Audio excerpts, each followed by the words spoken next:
Oh, let's go. Meeting is being recorded. Erev Tov, good evening, everyone. Shalom Aleichem. We are starting hot. We started the fifth parak of Massechet Berakhot, and tonight we have some very fun Gemarot. It starts off with a little bit finishing off our previous Gemarot of how you're supposed to prepare for prayer. What you're supposed to do as you prepare for prayer, what mindset you should be in, what demeanor you should be in, what attitude you should have. And as we do that, we start talking about people who have prayed and we learn from their prayers. And one of them is going to be Chana, who she has a prayer that we learn from, and hopefully we're gonna learn it tonight as well. So let's get started. Let's just do a quick review. Who could remind me? We learned our Mishnah last week. The Mishnah last week told us the proper attitude we're supposed to have when we go into prayer. Who could remind me? What is the proper attitude you're supposed to have when you go into prayer? Serious. Exactly, a serious one of seriousness, one of respect, of reverence. That's exactly right. It shouldn't be something where you're laughing and joking. Someone goes into prayer, they should go with a serious mindset. You're about to stand in front of God, and you should have that mentality, okay? So, with that, hold on. Oh, I want to have my head in front of it. Right? That over the shoulder? No. I like my head being in the middle of the Gemara. Let's do that. I have to share. I know I have to share that. Share. Okay. I don't know what it looks like, but I'm pretty sure my head's gonna be immersed in the Gemara. You guys confirmed that. Is that right? I don't know. In the room, we don't see that. It's all good. It's fine. I'm just having fun. Okay, here we go. So where we last left off, there was stories about weddings that it was getting a little bit out of hand. This is where we left off last week. There were weddings where it was getting a little bit out of hand. So the rabbi, one of them, gets up and like breaks the glass to sort of temper the levity, right? Everything is supposed to be with a little bit of moderation. Is my head floating or no? Phone is just showing. Okay, all right. So no, it doesn't work. Everything is supposed to be somewhat tempered. So you're going to a wedding, you're gonna have a lot of fun, and things could get out of hand. People could be drinking a little bit too much. People could start making mistakes. So the Gemara tells us what they would do is there were certain rabbis who they could break glass to all of a sudden just bring a moment of like that. You have to make sure you're under control. Okay, everything in moderation. So that's what we did last time. Now we're gonna have a very similar statement, and then we're gonna end this off. Similar statement. This really should have gone with last week's class. Amar Rabbi Yochanan, Amar Mishum, Rabbi Shimon Bar Yochai. So Rabbi Yochanan says in the name of Rabbi Shimon Bar Yochai, Asur. If you're looking along in the art scroll books, it's 31A, 31A1. Okay, 31A1. It's toward the top. Where is that? 31A1. Shalom Aleichem, Aho Shlomo.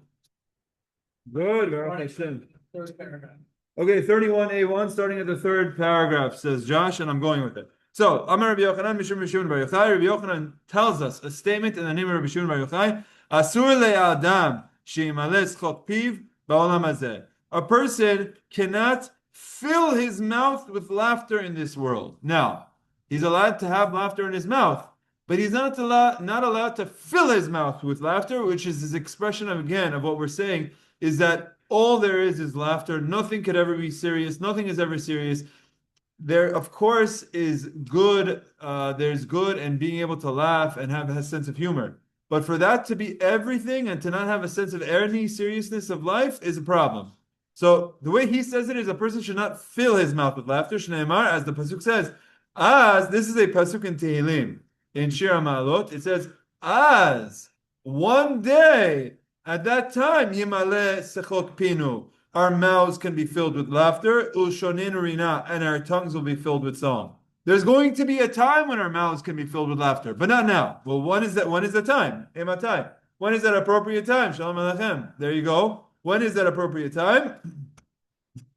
The next verse of that chapter in Tehillim says, Bizman Shiomru Bagoim Higdil Adonai Lasot Imele. At the time when they declare among the nations of the world, Hashem has done greatly with these. Which means, as long as there are people that are going against Hashem, and there are people that are going against Am Yisrael, There are people that are trying to kill us. There are people trying to destroy us. That we have enemies. That we have sadness in this world. That we have attacks in this world. No matter how happy we want to be, whenever all of a sudden there's people that are going to celebrate a chag and they come down on the beach and they gun them down and shoot them, or when they go into Bet Knesset and they gun them down, or there's this.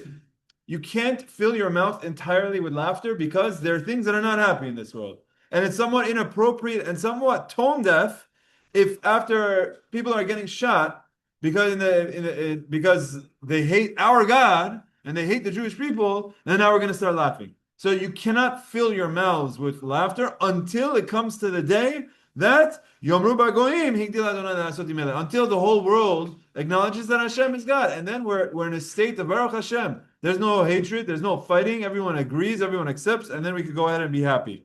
Amru alav al Reish Lakish. They talk about Reish Lakish. Who said the statement? You see up here, Rabbi Yochanan said the statement, right? Reish Lakish and Rabbi Yochanan have a very interesting relationship. They were brothers-in-law. Reish Lakish married Rabbi Yochanan's sister. Also, Rabbi Yochanan was his teacher. He was the one who brought him back. You guys know the story of Reish Lakish? Yeah. Okay, we're not going to go through the whole thing, but one time Rabbi Yochanan was a bandit. He was a robber. Best story. Rabbi Yochanan was a bandit. He was a robber. He was a professional. The rabbi? Reish Lakish wasn't it Reish Lakish was the robber, not Rabbi Yochanan? The other way. It wasn't. No, Reish Lakish was the bandit. You said Rabbi Yochanan. Okay, I'm sorry. So I misspoke. Reish Lakish was a bandit. Rabbi Yochanan was the rabbi. And once Rabbi Yochanan was drowning in the sea, and Rabbi Yochanan was known to was been very attractive. He was very good looking. He was also very large. Abal Basar, as the Gemara explains. But very light skinned, very good looking. And once Rabbi Yochanan saw Reish Lakish in the water, opposite. Rabbi Yochanan was drowning. Reish Lakish saw him and thought it was a woman. So jumps in to save this beautiful woman, Rabbi Yochanan. Turns out Rabbi Yochanan was not Rabbanit Yochanan. Turns out it was a man. It was Rabbi Yochanan. He pulls him out, and Reish Lakish was very talented. And he's like, I wanted a girl. He's like, you know what? I have a sister that's beautiful. Also, if you want, you can marry her. But I want you to bring your talents to the Bet Midrash. I want you to bring your talents to Torah, to studying Torah. And Reish Lakish agreed. And Reish Lakish marries Rabbi Yochanan's sister. They become in-laws, Choshavans. Reish Lakish becomes a tremendous Talmid Chacham. He is his chavruta. Amazing story. And Rabbi Yochanan is also his rabbi. So much so, I'm just giving you a quick, just at the very end of their lives, Reish Lakish passes away first. Remember, Reish Lakish was not in the world of Torah. Rabbi Yochanan brought him in. They would study together. When Reish Lakish passed away, Rabbi Yochanan just went into depression because it was his study partner. They would study always together. And he tried to find other study partners, and no one was as good as challenging Rabbi Yochanan as Reish Lakish was. Everything that Rabbi Yochanan would say, Reish Lakish would argue with him 24 times, the Gemara says. And then, when he passed away, they brought someone else. Brilliant. Whatever Rabbi Yochanan said, 24 proofs. I don't need so many proofs. This was my opinion. I don't need so many proofs. He went out of his mind. Finally, he said, you're not sharpening my thinking. Reish Lakish used to, and he couldn't do it. And he ended up dying out of depression. So, Reish Lakish is really his friend, colleague, brother-in-law, and also his student. So when Rabbi Yochanan said this rule, that you're not allowed to fill your mouth with laughter as long as we don't have everyone recognizing that Hashem is the one, Amru alav al Reish Lakish, they said about Reish Lakish, Shemiyamav lo miles chok piv ba'olam hazeh, that in this world he would never fill his mouth with laughter again, from the time that he heard this rule from Rabbi Yochanan. When he heard from Rabbi Yochanan that you can never be completely filled with laughter in this world until we have the Bet HaMikdash being rebuilt and we have some understanding of Bayom Yeh Hashem Echad Shmo Echad. From that point, Reish Lakish took it very seriously, and he never laughed too much. Okay, here we go. Now we're going to go to the Braita. If you remember, our Mishnah told us, our Mishnah says that when you study Torah, when you're standing up for prayer, you have to have a mindset of seriousness. Now we have a Braita. Braita is not in the Mishnah. Braita is the discussions that would occur at the same time period of the Mishnayot, but it wasn't codified in the Mishnah. As we spoke about, there were a lot of discussions of Torah Sheba'al Peh. Some of it was written in the Mishnah by Rabbi Yonah, but other discussions existed. Not everything made it. So this is one of those discussions that didn't make its way into this Mishnah. Tana Rabbanan, we learned in Braita. Ein omdim leitpalel. When it comes time to study, to pray, right before you cannot have done the following. Lo mitoch din, you cannot be in the middle of a lawsuit, like a court case. You can't be in the middle, a judge in the middle of a court, going through back and forth, and then say, mincha, mincha, mincha, let's go pray mincha, let's just stand up. V'lo mitoch dvar halacha, and you cannot even be in the discussion of the details and minusha of halacha, ela mitoch halacha psuka. The only way it's time for you to get up and pray is if you get to a clear-cut law of halacha. Like, this is allowed, this is not allowed. Why? You guys tell me. I want you to like thinking about other things and being distracted by something that's uncertain or unclear. Exactly, because your mind's going to be preoccupied. You're in the middle of a court case. There's back and forth, and you're listening to proof here, listening to proof there. You're trying to figure it out. Then you say, let's pray mincha. If you're a good judge, your mind's going to be thinking about this and ruminating over this over the next 10 to 15 minutes. You're not going to be thinking when you're praying. The same if you're talking about a halachic analysis that's very complicated. Should it be like this? Should it be like that? No. Before you pray, you learn a very simple rule. When you wake up in the morning, you say Modeh Ani. Simple. When you do that, when you go to the bathroom, you say Asher Yatzar. Simple rule. When you're about to drink water beforehand, you say Shakol. Simple rule. Simple in that there's like a closed. It doesn't go into a deep analysis afterwards. Okay? So what you see from here is that not only the Mishnah tells us the mindset, this Braita tells us the activities. For someone who is learning, the learning that they do before prayer has to be somewhat close-ended, like closing the loop, not something that's leaving open-ended questions. I don't know if it ever happens to you. I'll tell you what happens to me sometimes, and I'm trying to figure something out. I step away from my desk. I'm talking about, let's say, for work. Okay, lahavdil 100 times. I'm trying to figure out how to do something in like, I don't know, some sort of Excel program. I step away from my desk. I go for a walk. I come back. And I'm like, oh, okay, it's so simple. That's how I should do it. And then I'm able to do it. Or for me, my best thinking happens in the shower. But I'm able to just like disconnect and just think things through. And like things all of a sudden come to me. But here, the issue is, you should not be doing that thinking during your prayer. Why? You should be thinking about prayer during prayer. So don't think about things that are open-ended right before prayer. Fine? Now, what's an example of a clear-cut law? I gave you some examples. Modeh Ani, Asher Yatzar, She'akol. But the Gemara is saying, no. It doesn't have to be simple. It just has to be a closed-end law. So the Gemara is going to give us 3 pretty complicated details that are all tangential. So we're going to learn 3 random halachot now, okay? You can hold on to your questions on this. We don't need to go too much into questions because it's going to be, but I'll try to explain all of that, okay? Here are 3 examples. Example number 1, Amar Abaye. Abaye says, Kihad Rabbi Zera. The rule of Rabbi Zera. The Amar Rabbi Zera. Rabbi Zera tells us, Benot Yisrael, Yichmiru al atzman. The Jewish women have accepted a stringency upon themselves with respect to the laws of niddah. That if they see a drop of menstrual blood, even if it's so tiny it's the size of a mustard seed, which is very small, Yoshevot, Aleya, Shiva, Nekiim, they wait 7 clean days before they purify themselves. Okay, I know some of you guys are already married. Some of you are not. Some of you might be familiar with Halachot Niddah. Some of you may not. So let me explain very simple. Not simple at all. Hold on a second. Let's take this off the screen share for a second. Okay, so here's how it works. The Torah tells us that a woman who menstruates and has her period, she is now what's called a niddah. A niddah means that for 7 days, she and her husband must separate from each other. They're not allowed to be together. And at the end of the 7 days, she can purify herself. She can go to the mikveh. Now, the law of the niddah from the Torah, now be clear, this is not what we practice. But the law of niddah from the Torah means once she starts her menstrual blood, 7 days later it's over. if she bleeds 1 day or 2 days or 3 days. On average, most women bleed for 4 days. Let's say 4 or 5 days. Depends on the woman. 4 or 5 days after day 7, her niddah is over. She goes to the mikveh and it's over. This is the din of the Torah. This is what's called a niddah, a woman who has a normal blood flow. Whenever it starts, 7 days later it's over. Okay? There's another law in the Torah, and that's called the law of a zava.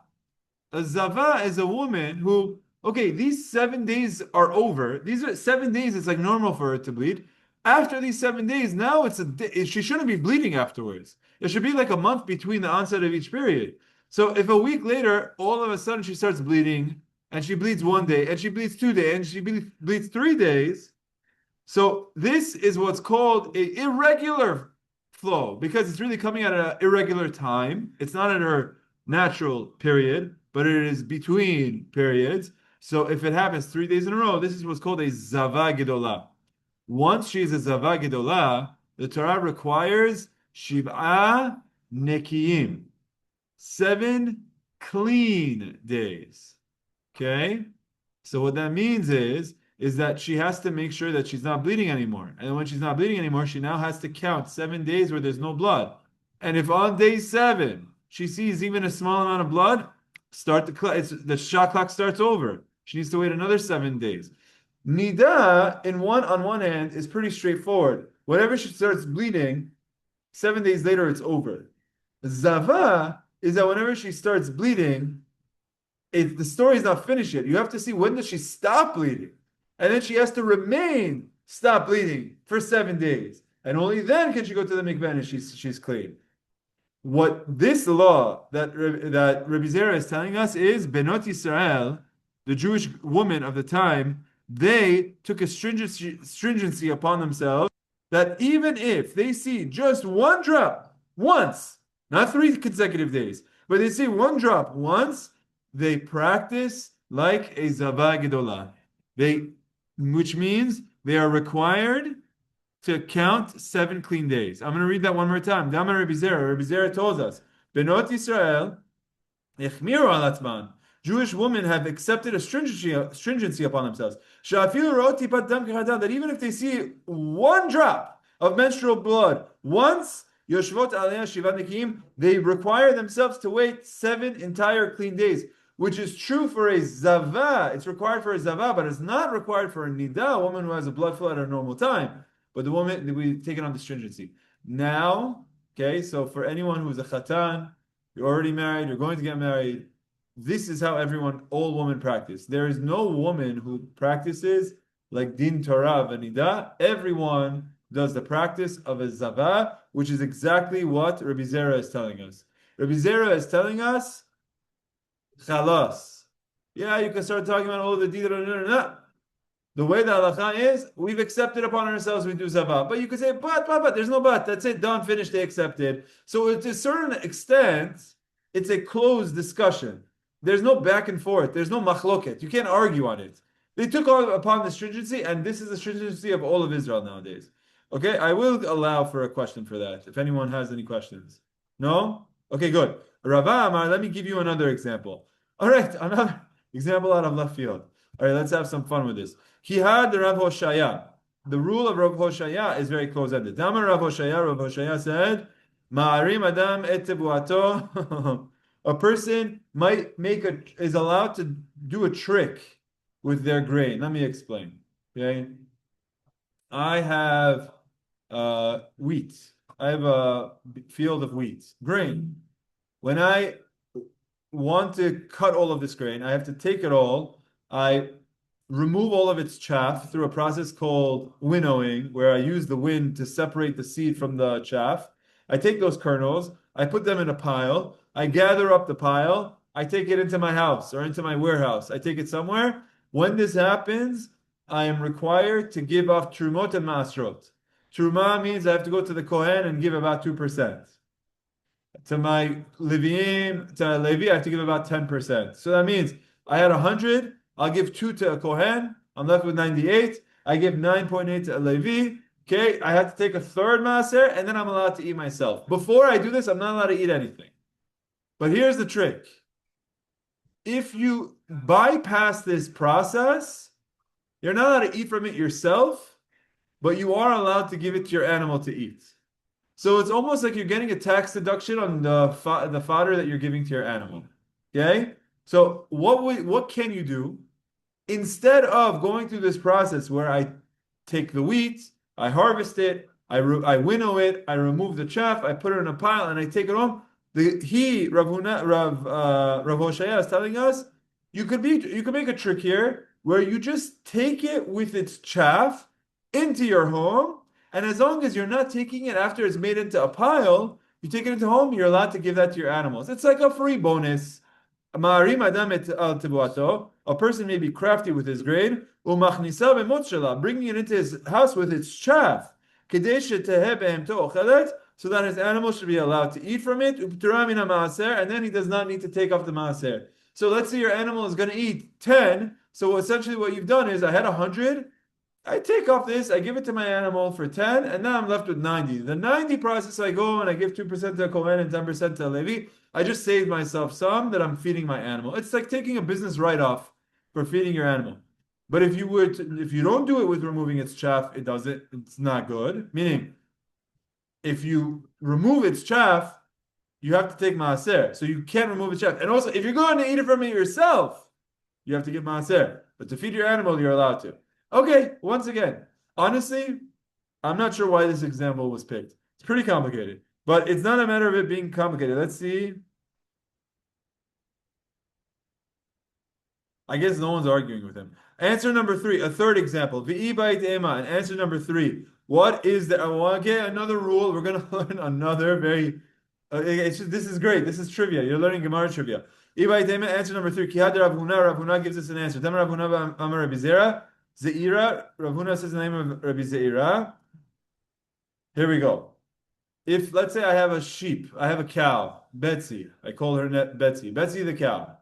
This cow, I said Betsy the cow is going to be a korban shalamim.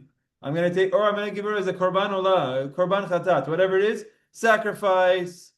Who does Betsy belong to? The Beit HaMikdash. Am I allowed to decide to eat Betsy? No, I'm not allowed to eat Betsy. Doesn't belong to me. Okay? But,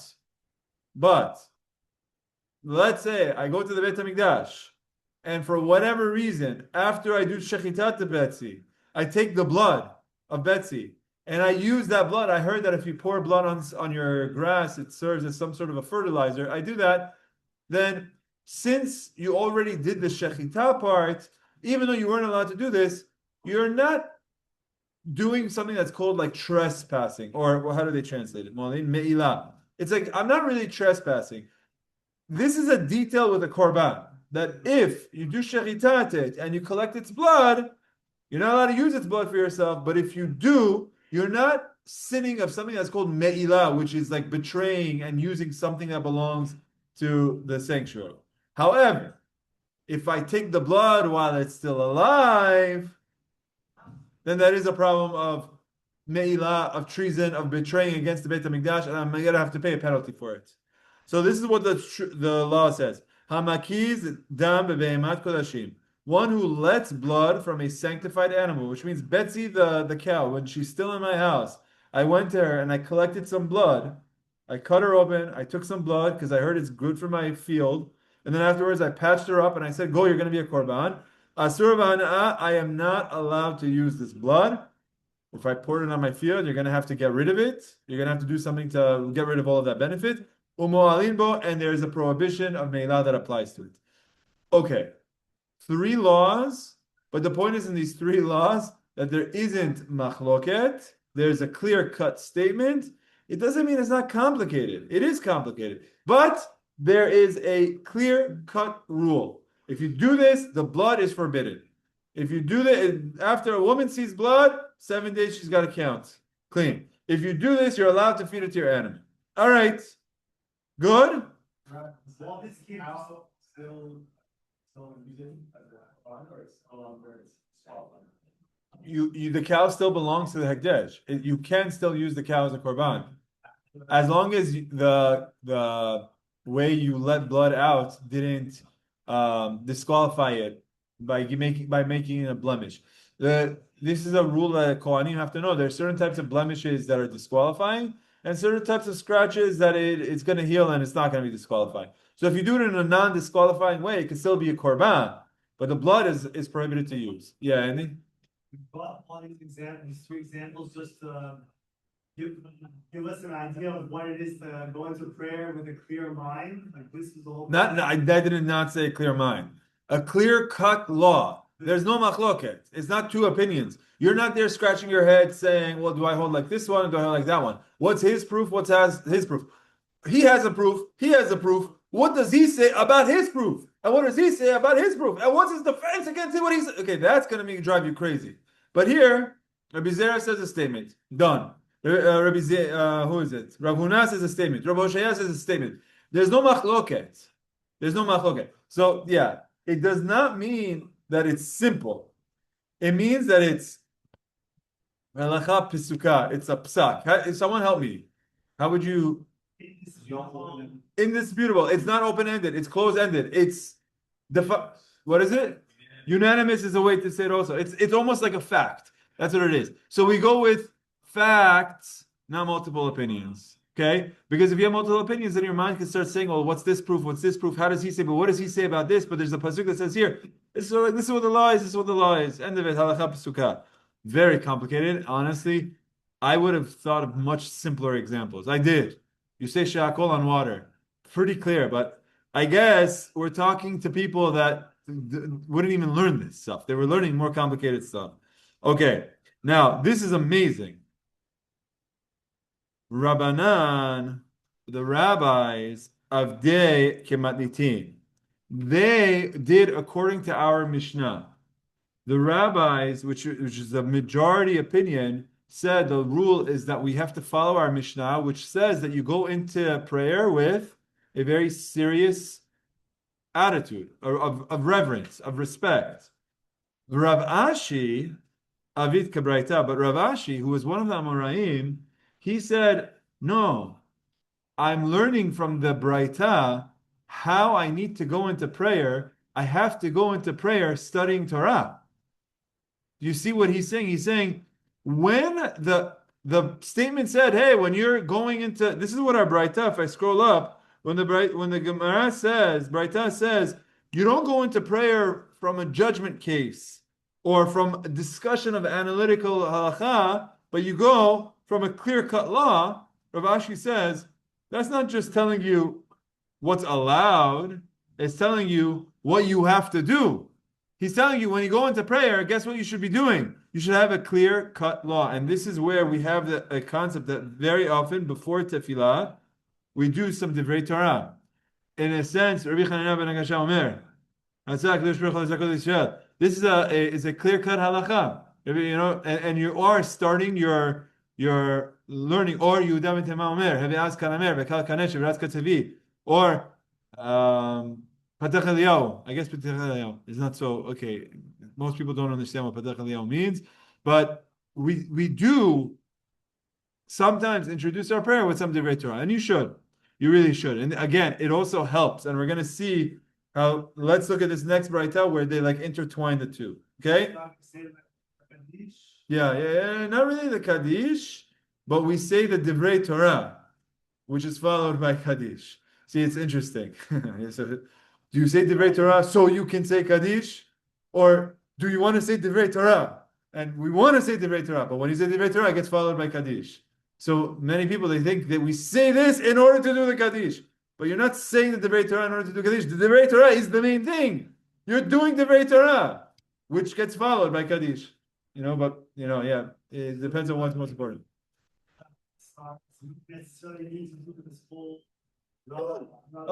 Okay, yeah.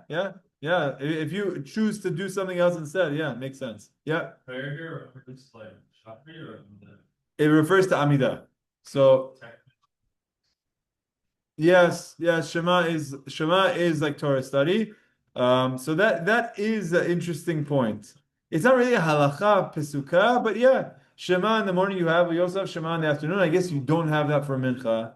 So Mincha, you also have Ketoret. Ketoret is also Torah study. Ketoret is part of Lamnatseach. Even Ashrei. Ashrei is part of Torah study. So you see, like our tefillah is built with some Torah study before it. Ashrei also counts. But if someone who doesn't even say Ashrei goes right into Amidah, you see that no, you really should have some halacha before it. Okay.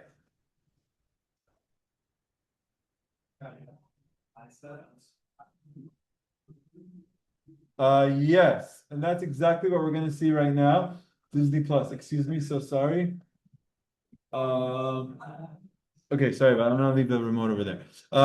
Yes, yeah. So it is getting us into the mindset. So that's what we're gonna see right now. We're gonna see right now. Our Mishnah says you should go into prayer with a serious mindset. The Braita says that when you go into prayer, you should go with a clear-cut law. Now let's see what this next Braita tells us. Tanu Rabbanan, we learn in Braita. En avdim litpalel. When it's time for prayer, you cannot get up if do you have any of these emotions? Lo mitoch atzvut, not from sorrow, meaning you shouldn't be sad. Lo mitoch atzlut, you should not be slothful or lazy. Lo mitoch schok, it shouldn't be amidst laughter. Lo mitoch sicha, it should not be part of ridiculing chatter. You're in the middle of chattering. Lo mitoch kalut rosh, should not be lightheaded. Lo mitoch devarim betilim, and not amidst idle words. It shouldn't be part of nonsense. Ela mitoch simcha shel mitzvah. Rather, you should be amidst the joy associated with simcha, with a mitzvah. There should be joy, and there should be joy coming from doing a mitzvah, or the mitzvah you're about to do, or the mitzvah that you were just doing. Interesting here, he's not saying that you should. Our Mishnah tells us you have to be serious. Here, he's telling us that you should have some happiness of a mitzvah. So I believe there's two opinions. Let's see if the footnote brings it. Yeah, here we go. Look at this down here where it says, how can. You see this footnote number 15, the last paragraph says, how can we reconcile our Mishnah, which calls for a reverential attitude, with this Braita, which advocates that prayer be preceded by the joy of a mitzvah? So the Mishnah Braita writes that it is indeed preferred for one to achieve the reverential attitude prior to prayer. However, since not everyone is capable of this, one should, as a second option, at least ensure that the joy of having performed the mitzvah precedes its prayer. So Mishnah Braita says they're not the same thing. Our Mishnah tells us that you have to have serious, but if you can't do that, then at least you should have a feeling of happiness connected to mitzvah, not of idle chatter, and you shouldn't be in a state of depression or a state of laziness, but it should be happy from a mitzvah. But look at this bracket. The above explanation assumes as a premise that reverence and joy are contradictory. However, Tosafot and Rabbeinu Yonah, it's evident that these moods are compatible. The way Rabbeinu Yonah and Tosafot explains is that a person can be happy and reverential at the same time. Reverential is I have respect for God and I'm happy that I have the opportunity to pray to Him. And so there is some compatibility. And according to Tosafot, it's the same thing. I can show you this Tosafot. Tosafot here on the daf says it's related. You're coming with a state of seriousness and happy that you're doing a mitzvah. Okay? So in this rule, in this Braita, we just learned that when it comes time to prayer, you really have to do an emotion check. If you feel sad, or if you feel lazy, or if you feel like you're overly laughing in a not in a context of Torah, or an idle chatter, or lightheaded, or anything that's wasting time, you have to do a emotion check, a mind check, and say like, I'm about to do something serious. I'm about to do a mitzvah. It's a tremendous zechut, and I'm about to do this mitzvah. And really, really, really, you need to meditate for a second. I don't know about you guys, but I have a million things going on. There's stress. There's this. I did this wrong. I regret that I did this. I'm upset that I did this. This person said this to me. You go into prayer. You have to try as much as possible to clear your head beforehand and just get rid of all of these negative emotions. Get rid of this idle idea and really focus. Really focus. And by the way, someone who does this, you're going to come out of prayer in a very healthy state, Be'ezrat Hashem. Not only are you praying, but you're also like, just taking a deep breath. You're meditating to a certain extent, and it's so healthy. Okay, now, I love tangents on tangents. When we talked about this Braita, that when you're praying, you need to have the right mindset. Similarly, Lo yipater adam mechavero. Let's say you're going to leave your friend. Let's say, for example, your friend is going to go away for, I don't know, a month. Who's here going away? No, some of these guys are going away to Australia. Who's going? No, you're not going. You're here. Gavin Hakimi told me he's going away to Australia.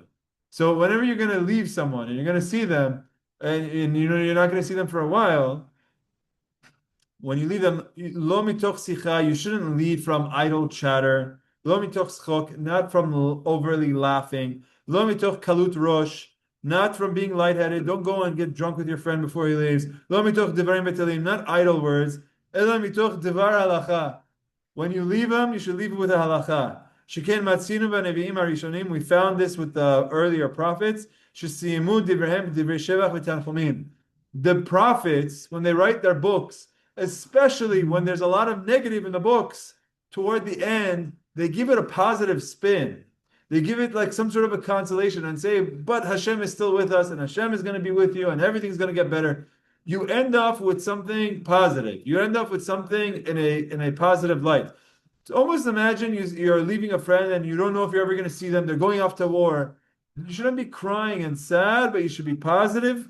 Have a motion of consolation and Torah. And through the Torah, hopefully, Hashem, that should be a zechut, that they are okay, that you're okay. Also, Mari, who is the son of Rav Huna, who is the son of Rabbi Yirmiyah, who is the son of Abba. We're giving you like 8 generations up. This person, he would always say, Al yipater adam mechavero ela mitoch dvar halacha. When you're leaving a friend, you should have some divrei Torah, shemitoch kach zochrehu, so that you could remember each other in a good way, connected to Torah. Every time you study that Torah, you remember this person. Guys, next time you have someone that you're leaving, and you're gonna you drive someone to the airport, you're going to give someone a ride to the airport, you're going to see someone, you're not going to see them for a long time, you should tell them this Gemara, Massechet Berakhot, Daf Lamed Aleph. It says, I'm going to tell you Dvar Torah, or you tell me a Dvar Torah, and I'm going to remember you. And then next time it comes up to the parasha that you said this Dvar Torah, I'm going to remember you. I hope for anyone who is like new to Gemara, Gemara was built in many ways for people that have ADD, because there's tangents on tangents. We're talking about a tangent of when it's time for tefillah. Rama, listen to this. When it's time to tefillah, you have to have the right emotion. You shouldn't be sad. You shouldn't be lazy. You shouldn't be laughing. You shouldn't be idle. You should be focused on Torah and be happy that you're going to do a mitzvah. Also, this is tangent number 1. When you're leaving someone, you should leave them not with nonsense or with idle chatter or with laughing too much, but you should leave them with Dvar Halacha. And also, Rav Mari says this. And now we're going to tell you stories. Rav Kahana alve Rav Shimi bar Ashe. One time, Rav Shimi bar Ashe was leaving. He was leaving town. So Rav Kahana took him to the airport. He was escorting him out of town. And as Rav Kahana escorted Rav Shimi mi Pum Nahara ad Beit Sinita de Bavel, from Pum Nahara all the way to Beit Sinita of Bavel, so when he arrived there, Rav Kahana, the student who was escorting the rabbi, said to him, Mor vadai downri inchi.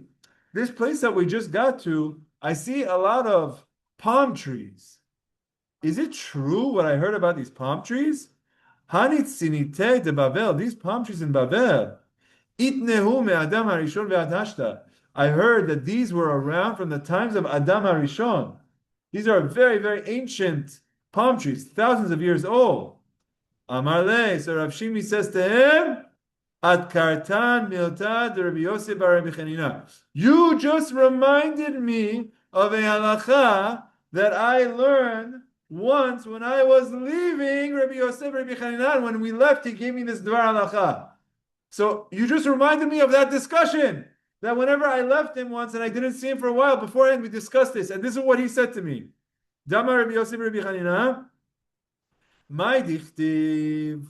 What does it mean when referring to a land? Yirmiyahu was referring to the land of Babel, and in this land of Babel, he says, "Ba'aretz asher lo avad ba'ish," a land that no one has ever worked this land. Sorry, not worked. Avar. Ba'aretz asher lo avar ba'ish. No one has ever even entered this land. No one has ever even come to this land. V'lo yashav adam sham. And Adam, no person has ever settled there. So the order of the sentence doesn't make sense.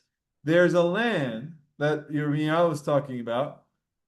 No one even stepped foot in it, and no one ever lived there. Well, yeah, if no one stepped foot in there, of course, no one lived there. No one ever stepped foot in this place, and no one ever even lived there. If no one ever stepped foot in it, of course, no one ever lived there. So he says, "Delo avar hech yashav." If no one ever passed through this land, of course, no one ever lived there. Elo lomar lecha, it's coming to teach you. Kol eretz shegazar alei adam harishon liyishuv nityashava. It's not no one ever passed this land and no one ever lived there. It's no one ever passed this land and Adam Harishon had said this place no one should live there.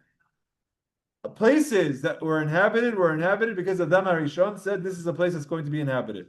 Kol Eretz, any land, Shegazar alei Adam Harishon, that Adam, the first, decreed that it will be for settlement, was settled.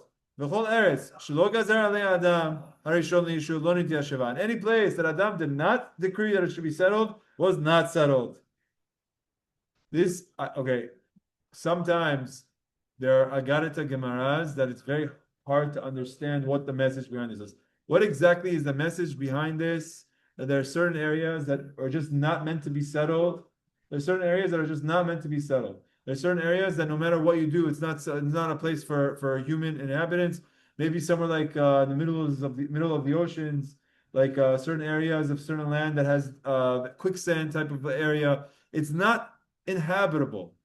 And what it's saying is, in these lands are not inhabitable from the beginning of time, from the times of Adam Harishon. But the detail here is just because someone came and said, "Hey, these palm trees were around from the times of Adam Harishon, right?" And he says, "Ooh, you just reminded me of Halachot that Rav Kana told me once when he was leaving." Was it Rav Kana? No, that Rabbi Yosef Rabbi Chanina once taught me when he was leaving. But the point here is just to say that, you see that one person is escorting another person, asking him a halacha, because this is what you do when you leave the person, and he responded by saying, "This is what someone else told me once when I was leaving." Rav Mordechai alvei le Rav Shimi bar Ashi mehegronia ad Bekipe. One time Rav Mordechai escorted Rav Shimi all the way from one city to the next. Some say in another one. There was another story where there was escorting, and in this story, you don't have the exchange of Divrei Torah. So it's a little bit, it's a question of what exactly is the purpose of this line. Look at this footnote, 22. Why does the Gemara relate this story? It does not illustrate the preceding rule, as no discussion of halakha is quoted at all. So Meiri concludes that the lack of a dialogue in the second story, that the Gemara's intent is to subtly teach us that there is no special mitzvah, nor even an insistence on the part of the rabbis that one converse in Torah upon departing. You don't have to. Rather, if the opportunity presents itself, as in the first story, then it is proper and becoming to do so. Rav Mordechai and Rav Shimi's case, the opportunity did not present itself, so they in fact did not part company with the Torah thought.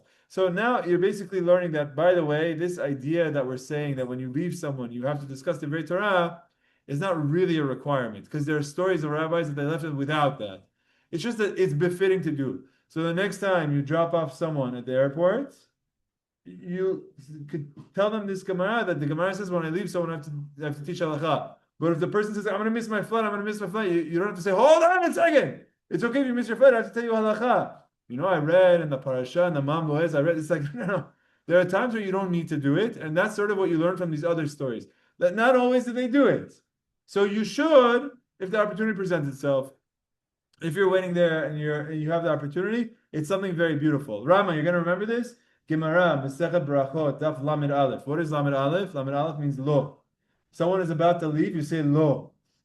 Don't go yet. First, I have to give you a Dvar Torah. I have to give you a Dvar Halacha. Once you say that, you can go. Okay? You're going to remember it this way. You're going to remember this Gemara. Okay. I really wanted to get to the story of Shmuel tonight. Am I going to be able to? Yeah. We're going to at least start it tonight. Tana Rabbanan, we learned in the Braita. Amit Balel, when someone is going to pray, Sarich Shichaven et libo l'shamayim. A person must direct his thoughts towards heaven. By the way, this is a recurring theme of this parak. When you're praying, you need to focus. When you're now we're saying you need to focus on what you're saying. You should not be multitasking while you're praying. You should not be watching the game. You should not be watching the stocks. You should not be on your phone texting. You should not be watching, I don't know, whatever it is. You should be focused on your prayer. By the way, I think for adults, this is obvious. For someone who doesn't feel a connection for tefillah, though, some people, they feel, I don't feel connected to tefillah. Many people will say, like, I come, I don't understand what's going on, I don't feel connected, so what am I doing? So, you know what an answer is if someone feels that they are not connected? You know what the answer is? Connect to it. Try to connect to it. Which means when you're praying, go in with the right mindset. That might mean you need to pick up an English to understand what you're saying. If you don't understand what you're saying and you're not connecting to it, no surprise. So you have to work to connect to it. So with these Gemarot, they're telling us, it's like, you need to think about what you're saying. Well, obviously I need to think about what I'm saying. Or you have to say something without thinking about it. No, it's not so obvious. Because many people, they say, I don't connect to tefillah, I don't understand the siddur, I don't understand what it means. So here what it's telling us is, when you're doing it, direct your thoughts towards prayer. Direct your thoughts towards Hashem. Abba Shaul tells us, Siman Davar, there's a pasuk that gives us this idea, Tachin Libam, the pasuk in Tehillim says Tachin Libam, which means prepare your heart, Takshiv Oznecha. Then God's ears will hear. If we are not focused on the words that we're saying, don't expect God to listen to the words that you're saying. If you don't understand the words that are coming out of your mouth, then why expect God to listen to the words that are coming out of your mouth? We don't all understand every single word that comes out of the siddur. Fine. But the idea, the overall mindset of what's going on, what am I praying for? In this bracha, I'm praying for health.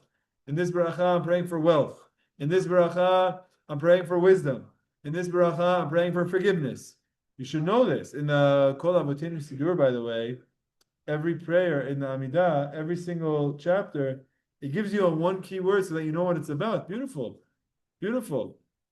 This is a very beautiful idea that Tachim Libam, prepare your heart, Takshiv Oznecha, then Hashem will listen to us. Okay? You want to learn a little bit about Rabbi Akiva. Fun stories, and I'm going to share you a story. I have a lot of stories like this from Rabbi Ben Chaim, where when you're going to be religious, you should look around, see if you're going to be religious on other people's account, and if you are, then reel it back a little bit. Look at this. Tanya, we learned in another Braita. Amar Rabbi Yehuda tells us, Kach haya minhago shel Rabbi Akiva. This was the custom of Rabbi Akiva. How long was Rabbi Akiva's Amidah? Kishahaya mitpalel im hatzibur. When he was praying in a minyan, haya mikatzer ve'oleh. He would make his Amidah very short. You know why? Why did he have to make his tefillah short? Because they wouldn't go on while he was praying. You know, like, let's say the Chazan is going to wait to see when did Rabbi Akiva finish before he starts his Chazarah. Because it's going to be a burden upon the congregation. Let's say Rabbi Akiva could pray for 20 minutes, but everyone prays after 4 minutes, we're waiting for 16 minutes. So when Rabbi Akiva was in a minyan, his Amidah was pretty short. He would pray very short and finish. But when he would pray by himself, you would leave him in this corner, he would end up in the next corner. Why? How did he move from here to there? Because he's bowing and he's getting up and he's bowing and he's getting up and he's bowing and he's getting up throughout the entire tefillah. It's so long through all of his tefillot, but you find all of a sudden you ended up over there. It's an exaggerated expression saying that Rabbi Akiva was very mindful of he wanted to have a long tefillah, but by having a long tefillah, it would be a disturbance to everyone else. So he would shorten his tefillah when he was around other people, and when he was alone, he would go on prayer for as long as he could. I want to give you just a very simple example. When we do Netilat Yadayim, let's say you're going to eat bread. What do you do? Someone tell me. Fill up the wash cup. How do you wash your hands? Don't be scared. You know the answer. 1, 2, 3. 1, 2, 3. Okay? Now, according to the minimum halacha, as long as you put about 3 ounces total on both hands, you're good. You should do. Shulchan Aruch says you should do 1, 2, 3, 1, 2, 3. But minimum, if you go you're okay. As long as you have about 3 ounces combined. So when I was learning these halachot with Rabbi Ben Chaim, we asked Rabbi Ben Chaim, because there's different opinions. Some say 1 on each hand, some say 2 on each hand, some say 3 on each hand. We asked Rabbi Ben Chaim, what do you do? And this is what he said. He said, if I'm, let's say I'm at Bet Knesset, and there's a line behind me, I do 1, 2. Because there's people behind me. But if I'm at home, I do 1, 2, 3, 1, 2, 3. This is what he said. Why? Because there's people waiting. Now, how much are you making them wait? You're probably making them wait an extra 2 seconds, 3 seconds. But it's the sensitivity to what's around you, that understanding that you're going to do something now, but this is causing even a minute discomfort to someone else, even as small as it is. Now, by the way, have you ever been to a Tish? I once went to Bell's Tish on a Friday night, the Bell's Hasidim. It's amazing. You've done it? Where? College, they had. It's amazing. It's amazing. You go, you have the Rebbe, he says Kiddush. There's like all of the Hasidim are there around him. The Rebbe says Kiddush. Then he says they do Netilat Yadayim. He does Netilat, they bring him a thing. He does Netilat Yadayim. Then he says Hamotzi. Then they start giving out the Hamotzi from his bread. Ooh, the Hasidim get on top of the table. They take it. They start walking around, handing out bread things to everyone. Then they bring a fish. They bring gigantic fish. He takes a small piece and he said, then they go and they give out all of the shirayim. Shirayim means you get to eat from the food that he started to eat from. So you get to have some of his bread, you get to have some of his this, and like everyone is just watching him. You watch him do this, you watch him. It was an amazing experience. I will say it was an amazing experience. It's like a whole spectacle. Here's the opposite, right? Ben Chaim's like, I don't want anyone to watch anything, to just like go 1, 2, 3. It's a different shita. But it's just when I see that, you see what Rabbi Akiva would do. Rabbi Akiva would say, when I wanted to pray myself, I would pray. You start over here, end over there, which means you would take all day long. Bowing, getting up. But if you do that in a minyan, no one's going to be able to move. They're all waiting for you. You're not going to have that many people coming to your minyan. So you have the mindset. Okay? All right. Here we go. Let's keep going. Oh, okay. Before I do this, I have to see a pasuk from David. Not David. Let's see the psukim from Daniel. Okay, here. I'm going to read for you. Okay, I'm going to read from you 3, 4 verses. Anyone named Daniel here? No Daniels? So someone on the Zoom's got to be Daniel, or have a Daniel or something. So look at this. These are psukim that during the times of Daniel, the Persian king, Dariavesh, passed a decree that you're not allowed to pray to anyone else. And Daniel was praying to Hashem. And then he made a decree that you're not allowed to pray to anyone else. Daniel didn't care. He prayed to Hashem anyway. And so what happened? They took him and they sentenced him to be thrown into a lion's den. And then he ended up making out of it alive. Okay? This is essentially that story that we're learning about. What we're going to do is we're going to talk about when he went to pray after this decree was passed, what did he do? And based on that, we're going to learn how you should pray. This is a chapter, this entire chapter of Massechet Berakhot is about how you should pray. So what we're going to do is we're going to find characters in Tanakh when they prayed, and we're going to learn what they did and apply. So what did Daniel do? Look at this. I'm going to read to you this verse. Can you guys see this? Whatever, it's there. It might be small. You could zoom in. When Daniel learned about this decree from the king that you're not allowed to pray to anyone else, when Daniel learned that decree, he went home. He went up to his attic. And in his attic, there were windows. And they had these windows that were facing towards Jerusalem. This is in Persia. Facing towards Jerusalem. Vizimnin tilata bioma, 3 times a day. Hu barech al birkohi, he would pray to God, falling on his knees. Umitzalem umodeh kodam elaheh, and he prayed and gave thanks before his God. Kol koval di aved min kodmat dina, just as he used to do before this decree. Which means the king passed the decree, you're not allowed to pray to anyone else. What did Daniel do? He went up to his home, he went up to his attic, opened his window, looked towards Jerusalem, and he prayed 3 times a day just like he did beforehand. Okay? Now, based on this, we're going to learn things that you have to do during your prayer. Some of it you know, some of it you don't know. The kavin petichin le, he had windows open. So the Braita, Amar Rabbi Chia Barabba says, Leolam itpalel adam babayit sheyesh bo chalonot. It's good that a person prays in a room that has windows. Shneimar, as the pasuk says, v'kavin petichan le.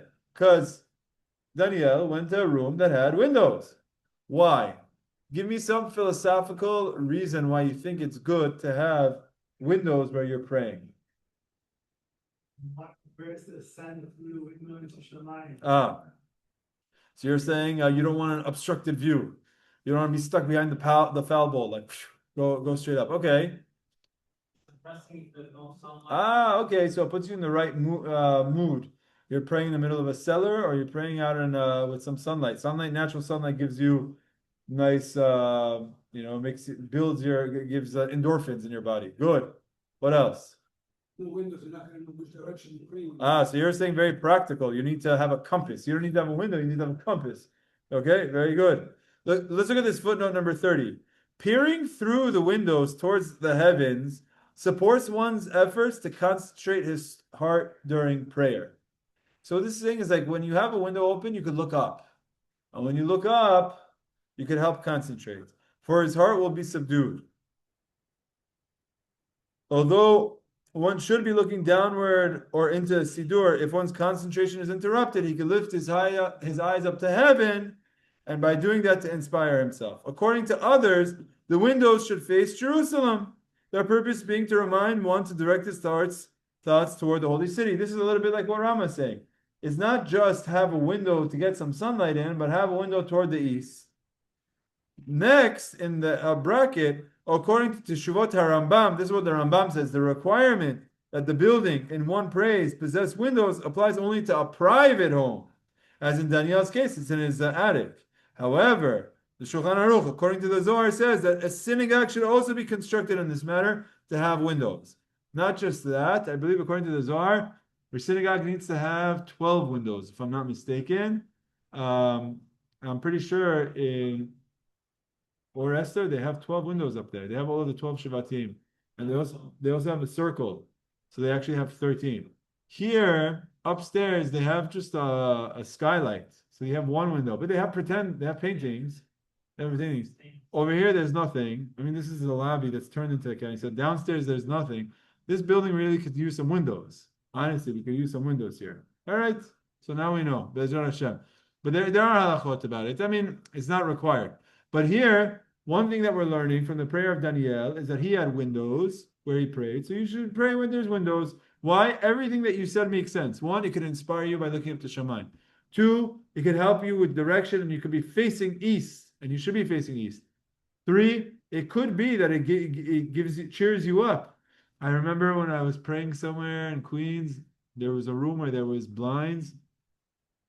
And in that minyan, there would always be someone that if the blinds were closed, he would always open it. He said, no, the windows have to be open. You have to be able to see outside. You have to be able to see outside. So this is where it's from. Okay? So this is first thing that we learned from Daniel. I'm going to quiz you guys on what are the things we learned from Daniel. Number one, windows. Number two, you might have thought that a person should pray all day long. All day long should be in prayer. No.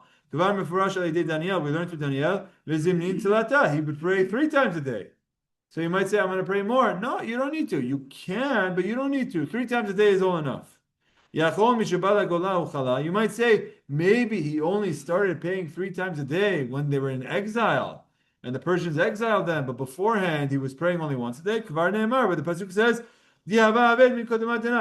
it said explicitly, he prayed 3 times a day, just like he was doing before this. Okay? So that's number 3. Number 1, we learned windows. Number 2, we learned 3 times a day. Number 3, we learned this wasn't only in exile. It's even before that. Even in the times of the Beit HaMikdash, 3 times a day.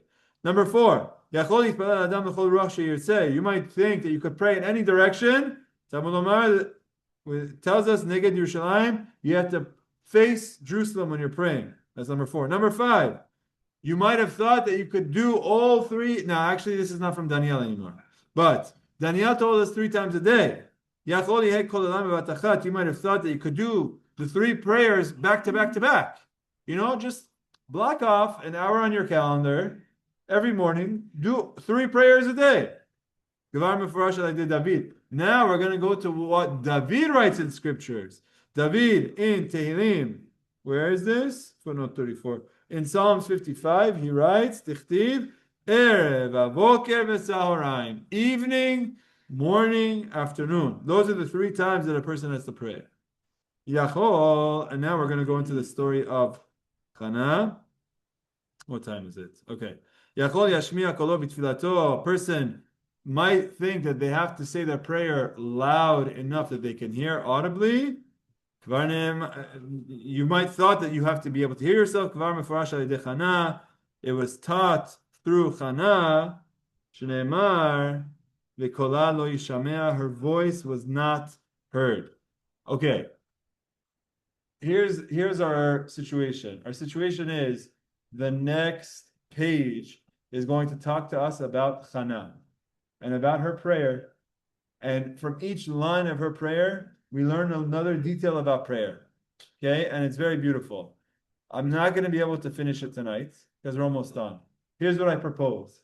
I'm going to go to the Tanakh now, and we're going to learn the section. It's a few lines of Hannah's prayer, so that next week, what we could do is we have a running start. We already know the story. We can learn each of the rules that we're going to learn from it. Okay? So I am going to open that up. But go ahead. Before I do that, any questions? Is this the source?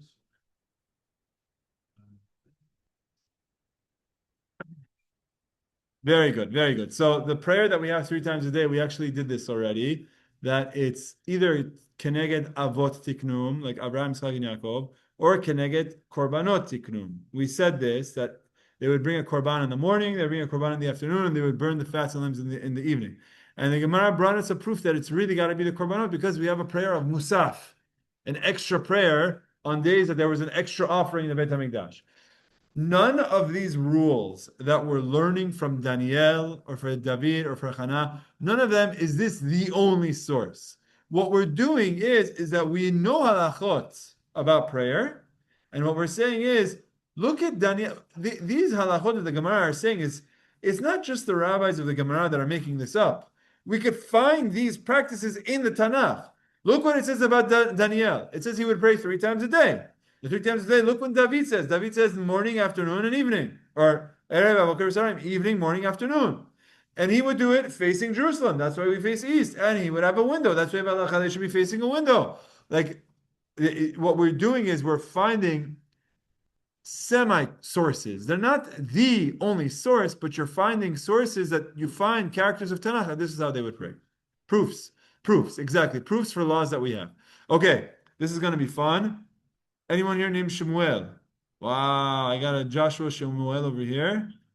Itai Shemuel? Woo! Oh, Itai, it's confusing because your Zoom writes Alan Akimian. That's why the first time there he is. Oh, Itai Shemuel ben Alan Akimian. We're going to learn about your beginnings. Okay, here we go. This is a lot of fun. By the way, raise of hands. Who's watched The House of David? Oh, 1, 2, 3 parts. Yeah. Okay, someone here. You guys know Samuel, the old guy with the hair. It just came out, Rabbi. You saw the preview of that? There's a cartoon that just was released. Oh no, that's something else. That's David, right? Oh, David, you're thinking about my bad. Yeah, that's we're talking about something else. House of David. There's a movie that's coming out, but no, I don't know anything about the movie. Okay, here we go. Oh, now I'm floating in there. There you go. Look at me. There I am. Okay, now we're gonna learn this up here. Here we go. This is the beginning of Samuel 1. I'm going to read through it and translate. We're going to do this pretty quickly so we can get through the story, and then we're going to get these details next time. There was a man in the Ramatayim Sofim, in the city of Ramatayim Sofim, in the mountains of Ephraim. He's from the tribe of Ephraim. Ushmo Elkanah. His name was Elkanah. Ben Yerocham, the son of Yerocham, the son of Elihu, the son of Tohu, the son of Suf, from Ephrat. Okay? A prophet. There was a prophet named Elkanah. Velo shetei nashim. He had two wives. One of them was Hannah, and one of them was Peninnah, two wives. Peninnah had many children. Hannah was unable to have kids. Okay? One man, Elkanah, two wives. One of them, Peninnah, has many children. Hannah has nothing. This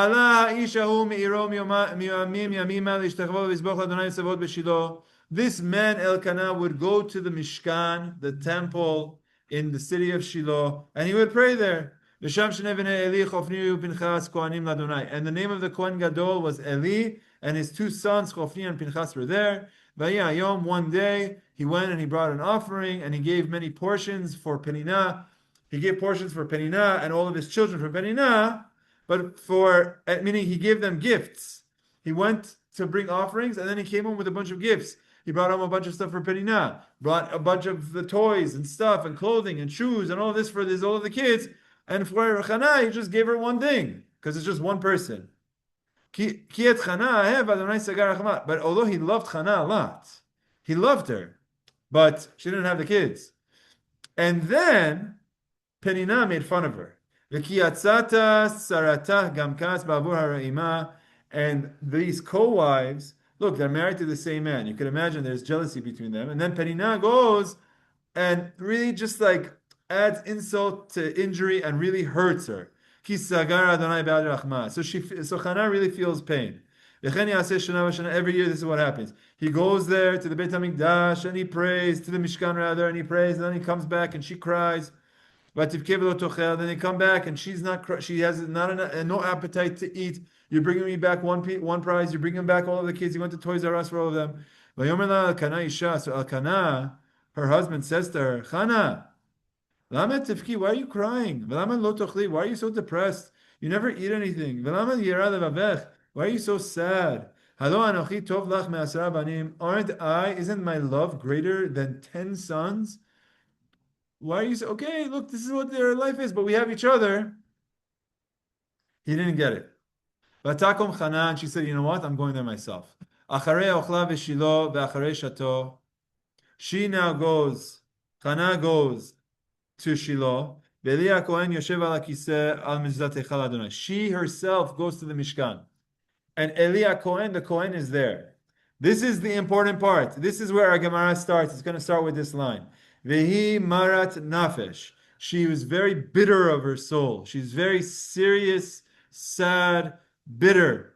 Vatitpalel al Adonai. She prays unto God. Uvachot tivkeh. By the way, that expression of unto God, not she prays to God, but she prays on God. The Gemara is going to discuss. Uvachot tivkeh, and she's crying. Vatidur neder, and she makes a vow. Vatomar, and she says to God, Adonai Tsevaot, God, O God of legions. Tsevaot is an expression that has never been used before. She's the first to use it. Gemara will speak about it. Imra'o tir'eh. If you see. There's a double expression here the Gemara will analyze. But if you will see, be'oni amatecha, in the suffering that I'm going through, uzchartani, and you remember me, v'lo tishkach et amatecha, and you don't forget your maidservant, v'natatel amatecha, and you give to your maidservant. She says your maidservant 3 times. She says, if you see the pain of your maidservant, and you don't forget your maidservant, and you give to your maidservant 3 times, Gemara is going to ask why. Zera anashim, and she asks for not children, but seed of men. It's a weird way of saying children. The Gemara is going to ask why. Untativ ladonai kol yamechayav. So I will give this child back to you. She makes a neder. This line is talking about a vow. She swears to God, God, if you remember your maidservant, and you give to, and you see the pain of your maidservant, and you give to your maidservant a seed of men, I will give this child right back to you. Kol yamechayav, his entire life. Umora lo ya'aleh al rasho. No razor shall come upon his head. I will never cut his hair. Why you see in this movie why he has very long hair. He has long hair. Very important. She's taking a long time praying. Lifnei Adonai, in front of God. Eli shomer et pia. Eli is looking at her mouth. He's looking at her mouth. V'chana hi medaberet al liba. Hannah was praying in her heart. She wasn't saying. Rak sefatea naot. Her lips were moving. V'kolah lo yishamea. But her voice cannot be heard. Vayachshaveha Eli leshikora. Eli thought she was a drunkard woman that came to the Mishkan, that's just moving her lips. Thought she was drunk. Every single line, every single word of this line is going to be analyzed. Vayomer Elea Eli. So Eli says to her, Ad matai tishtakarin. How long are you going to be a drunkard? Hasiri et yanech me'alaych. Enough drinking the wine. Vatan Chana responds, Vatomer, and she says, Lo Adoni. No, my master. Isha kishat ruach anochi. I am a woman of sorrowful spirit. I'm broken-hearted. V'yayin v'shechel lo shatiti. I did not drink any wine. I did not drink anything that's intoxicating. Va'eshpochet nafshi lifnei Adonai. I'm pouring out my heart, my soul in front of God. Al titen et amatecha lifnei bat Belial. Don't compare me to a worthless woman. Ki mirov sichi v'chasi dibarti ad hena. Because I've come here speaking and crying to God of my grief. So she says, I'm brokenhearted. Vayan Eli vayomer. So Eli responds and says, Lechi leshalom, go in peace. Ve'Elohei Israel, and the God of the Jews, yiten et shelatech. He'll give whatever you're asking for. Asher sha'alt me'imo. Whatever you're requesting for him to give you, he will give you. Wow. The Kohen gave a bracha that whatever she's praying for, she should get. Vatomer timsa shivchatecha chen be'necha. So she says, may it be that I find favor in your eyes. It's a way of saying thank you. Now she went home and she ate. And she did not have a negative face anymore. She got comforted because she went and she got, and Hashem answered. Or the prophet said Hashem's going to answer you. She gets up the next morning. They rose up the next morning. They pray. They go back to their home. Elkanah and Chana are intimate with each other. And now God remembers her. In due course, Chana gets pregnant. She has a son. Shemo Shemuel. She names him Shemuel. Why does she name him Shemuel? Ki me Adonai she'iltihu. Sha'al means to borrow, or it also means to ask. Sha'al means to ask. She's saying, I asked of God. I asked from God for Him to give him to me. Or it could be, I'm borrowing him from God. Because what did she say? She's saying, I'm going to bring him back to you.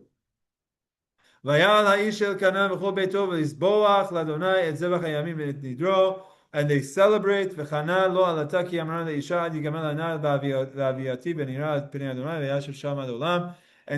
they all went back to the Beit HaMikdash to bring korbanot, and she says, no, I'm going to wait until I nurse him, and once I nurse him, I'm going to bring him to this Mishkan, and I'm never going to take him back home.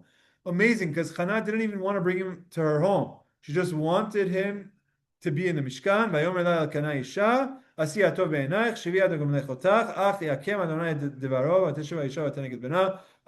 And so that's exactly what happens. She nurses him until a point where he's now weaned. He no longer needs his mother's nurse, and he becomes older. And then after that, she goes to let me just read to you this last part. She goes back to the Mishkan. She finds Eli Kohen.